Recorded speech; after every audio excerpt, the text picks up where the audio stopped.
नमस्कार मंडळी, आपण पाहत आहात झेंडा मराठी. मराठी भाषा, संस्कृती आणि नवविचारांना समर्पित आपली वाहिनी.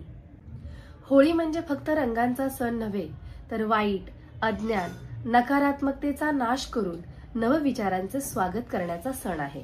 आजच्या काळात अज्ञानाचा नाश करून ज्ञानाचा प्रकाश पसरवणे हीच खरी आधुनिक होळी ठरते. हा नवविचार केला आहे लालबाग सार्वजनिक गणेशोत्सव मंडळाने. त्यांनी AI डिजिटल लायब्ररी सुरू करून नवविचारांची कास धरणारी संकल्पना राबवली आहे. स्पर्धा परीक्षा, शालेय अभ्यासक्रम, त्याचबरोबर साहित्य, इतिहास अशा अनेक विषयांवरील माहिती सहजरित्या मिळणार आहे आणि वाचन संस्कृतीला नवे डिजिटल पंख मिळणार आहेत. चला तर आपण या वाचनालयाची सैर करूया. मुंबईच्या सांस्कृतिक, सामाजिक आणि आध्यात्मिक परंपरेचा मानबिंदू असलेल्या लालबाग परिसरातील गणेशोत्सव मंडळाची एक प्रेरणादायी कहाणी आज आपण जाणून घेणार आहोत. भक्ती, परंपरा आणि समाजसेवा यांची सांगड घालत ज्ञान प्रसाराचा नवा अध्याय लिहिणाऱ्या या सुंदर उपक्रमाची.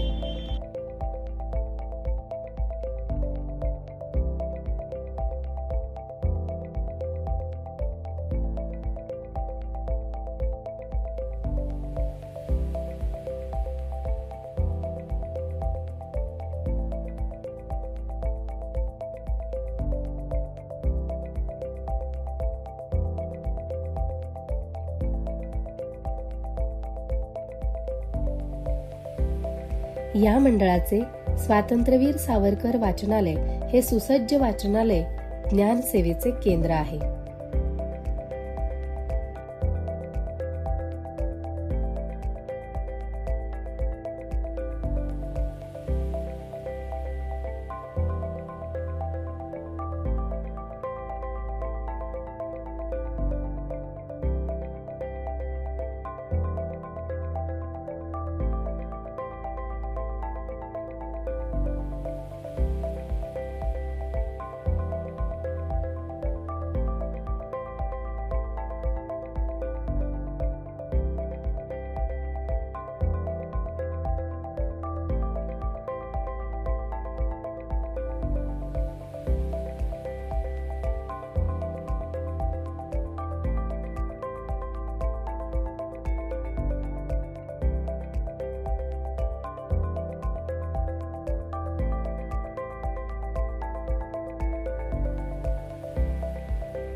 सगळं साहित्य पूर्ण करून आम्ही त्या गावात जाऊ त्या विद्यार्थ्यांना त्या शाळेमध्ये दिलं. एका दिवसाचा शेड्यूल लागला. आदिवशी निघालो सकाळी पूर आला ना त्यावेळेस तिथल्या शाळा वगैरे आहेत त्यांना पुस्तकाची घेऊन आम्ही जेव्हा धाराशिव सोलापूर आम्ही 12 गावं होती 12 तिकडची 20 गावं जाऊन आम्ही एका दिवसात कव्हर केली. सगळ्या शाळेमध्ये जिल्हा परिषदेच्या शाळेमध्ये प्रायव्हेट शिक्षण संस्थेच्या पण शाळा होत्या. त्या शाळेमध्ये शैक्षणिक लालबागचा राजा या नावाने जगभरात प्रसिद्ध असलेले हे मंडळ केवळ भक्तीपुरते मर्यादित नाही, तर सामाजिक कार्यातही आघाडीवर आहे. फेब्रुवारी 2026 मध्ये मंडळाने एक महत्वाकांक्षी आणि आधुनिक उपक्रम सुरू केला. AI digital library. म्युनिसिपल शाळा पेरूचाळ लालबाग येथे सुरू करण्यात आलेले हे डिजिटल वाचनालय विद्यार्थ्यांसाठी आणि भक्तांसाठी ज्ञानाचा नवा दरवाजा उघडणारे ठरले आहे. पुस्तके, डिजिटल संदर्भ साहित्य, अभ्यासासाठी आधुनिक साधने आणि कृत्रिम बुद्धिमत्तेच्या सहाय्याने माहिती शोधण्याची सुविधा.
भक्ती आणि समाजसेवा यांची सांगड घालत परंपरेबरोबर प्रगतीची वाट चालणारा हा उपक्रम आज ज्ञानाचा दीप प्रज्वलित करत आहे.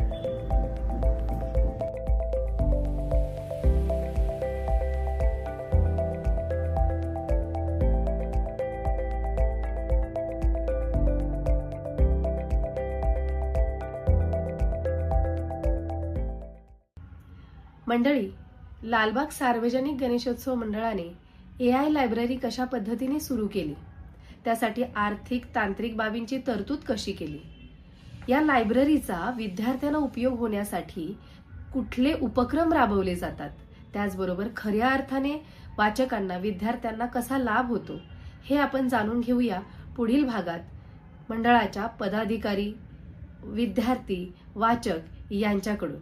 तोपर्यंत धन्यवाद.